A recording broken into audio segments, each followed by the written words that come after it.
So we are starting the buffs from the start of the year now. Instead of working our way all the way back, I want to work up to like Qin Shi Huang because I really like that buff. So Zhang Jue, I'm butchering the pronunciation. Don't trust me on it. I try my best, but obviously I don't speak these languages, so don't trust me to actually pronounce anything right. This character came out in Trom, and recent buff, he's doing better as a sub DPS, like a wave clear for like a 3-1-1 node. Eventually, you're gonna start seeing gameplay of me using other characters than what you guys usually see. It's mostly I'm just waiting to get like materials to actually make these characters look really good and not like look like I just got them. It's just a pet peeve of mine. I just want to make every character look as good as possible. All right, so base attack 6.7k. Base attack at level 120 is close to like John Archer. So in terms of a 5-star, that's not good. That's really, really not good. You would want it to be so much higher than that. Yeah. So that is your high bar. Now this attack isn't the worst. Kucaster has a similar attack, and that guy is a monster. It's just it would be nicer if his attack was higher. HP, not something I really want to worry about. Also, he doesn't have any kind of sustain from his own skills. If he does, it's from his MP, and I'm pretty sure that's just making the enemy do less damage, if at all. I actually haven't seen his MP in a little bit. It's not even in the previous recordings for this. So, star weight, star gen. These are caster numbers. MP charge is at 0.61%. And we were just talking about Arthur yesterday. This is higher than Arthur, by the way. Not by a significant amount, but it is higher on paper. Obviously, with Arthur's skill, it's different. But yeah, like this has way higher potential to give better refund than Arthur's cards just because it has higher hit counts and a higher base number. So if you manage to kill in the first hit of the arts card, you're just gonna refund way more on those second 2 hits. 4 hits on quick, 3 hits on art, 3 on buster, and 4 hit extra attack. These are pretty decent quick cards for a caster. They're not super amazing, but like 4 hits is way more than the average. Like a lot of casters specifically have like 3 or lower hit counts. So good on them for that. This extra track is just going to be weak because it's 4 hits, but this base gain isn't bad for an extra attack. Usually you want to be above like 0.5 at bare minimum, and higher than that, and it just starts getting a lot better. And yeah, the star gen isn't terrible. We're not dealing with an Avenger or Berserker, so this will gen a okay amount of stars, but nowhere close to like a Pretender or an Assassin. Last thing before we move on to skills, alignment, and bond CE. So, caster gets the caster CE. Chaotic, because he's a caster, he gets that CE. If he was an extra class, he wouldn't get it, which is part of the problem with all the extra class, that most of them are, it's either they're balanced or they are chaotic something. No, they're chaotic, but not chaotic evil, and they don't get bond Cs because of that. So balanced or some other kind of thing, please. Next, thank you very much. All right, so moving on to skills. First skill kind of just shows that he's not really meant to be like a full on farmer. Like his best role is going to be multi-core, AoE quick, and AoE arts for 3 turns at 20%. This could be the standard for party buff of card buffs is 20%. I would like it to be higher, but I know they're probably not going to do that. However, this is the skill I want buff next. And all I want them to do is slap on buff success rate. It has everything to do with this third skill here, And if they do that, they're gonna make him the enabler for literally every type of field character out there, especially if there's single target. So looking at you, Nemo. Second skill, 200% star weight. This is literally nothing for classes that have like very poor star weight. Like if you're a berserker or an avenger, this is nowhere near what you need. You need far, far more than just 200%. But it is 100% crit damage for 1 turn and a full cleanse.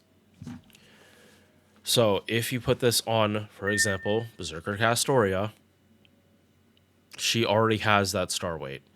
So this part isn't going to matter. She is going to enjoy 100% crit rate, especially if she's not able to kill whatever you're shooting her at. So more of a benefit at lower MP copies, but you also might have a lot better options than Zhang Jue. Third skill is what I was talking about. 50% battery on a 3-star is very, very impressive. You do not see this often. And here we have all of the field buffs. So forest, waterside, sunlight, burning. There are a bunch of characters that have these now. They're starting to become even more common. Being able to select the field and not have to worry about, oh, am I fighting people in the woods? I should really bring this character because I know they're going to get their full benefit. If you can just force this for a 90++, it's awesome. But at the same time, if you're doing 90++, you're probably catering even more around what the actual fight is. So this is either going to be overkill or it's probably not going to be helpful. But I'm saying that when it's only at 80%. If it's guaranteed 100, completely different story, because now it's not a chance of you actually landing it and you have to reset if it doesn't work. If your whole gimmick is around the field, you essentially do have to reset if you don't get it.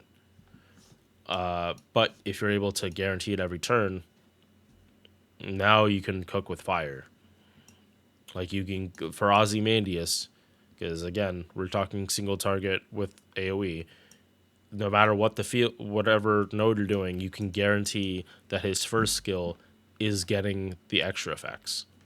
And for Ozzy, that is a lot.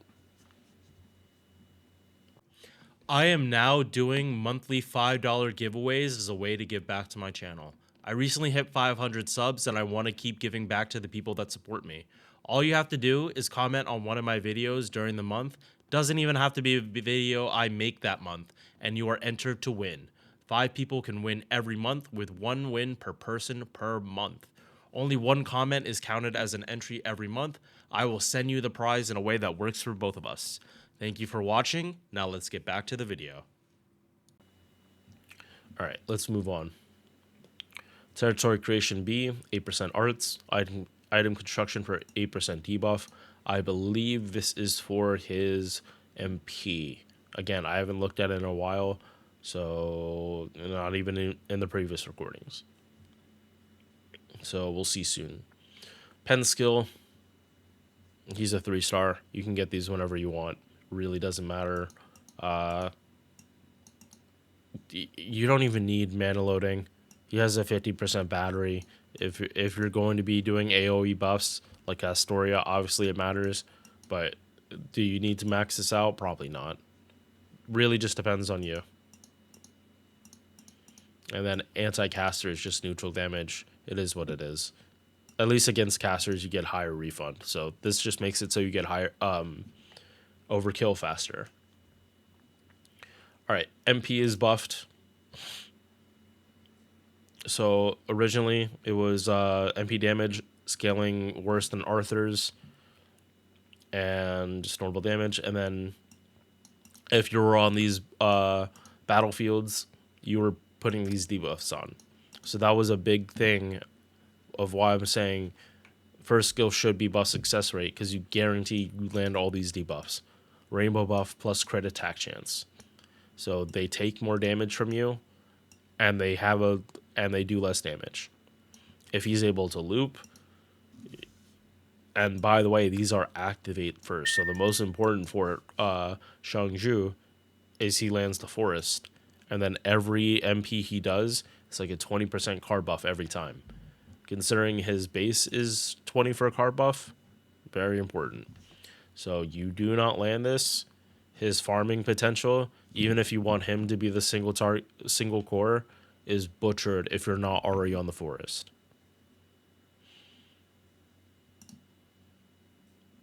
So the MP buff, all it did, more damage, super effective against lawful, and party crit damage. Again, it just solidifies that he's supposed to be the wave clearer for wave 1, buffs up the team for subsequent waves, and then worry about everything later. Bond CE, party MP damage, party buff success rate. He has it on the Bond CE. Oh, that's frustrating. Oh my god, okay. Oh, that's actually really annoying. So he is actually one of those characters where you would probably use this Bond CE on him, whether you were like, I'm not saying you make him Grandcaster. I'm definitely not saying that. But like how people use like Castoria's Bond CE, Merlin's Bond CE, Scotty's Bond CE, you will essentially be doing that and just putting it on no matter what, because this is exactly what I was saying earlier. You guarantee this stuff, but you're trading like Black Rail or any other damage CE to guarantee land on this stuff. It's not as impactful when he's supposed to be a DPS, but when he's a support, it just goes up dramatically because you guarantee land all these buffs. If you have a bunch of people that are doing party refund, say Alco, or like he's getting a lot of refund from it, like you're finding not 3 enemies but 6, and then there's one super high HP enemy in there, you're probably going to be able to ramp this up fairly high, and then your other DPS is going to get the benefit of you ramping Zhang Jue up. So that's it for this character. I'm going to get to streaming now. Peace. Thank you for making it to the end of this video. If you enjoyed, drop a like or sub. Hope to see you in the next one. Peace.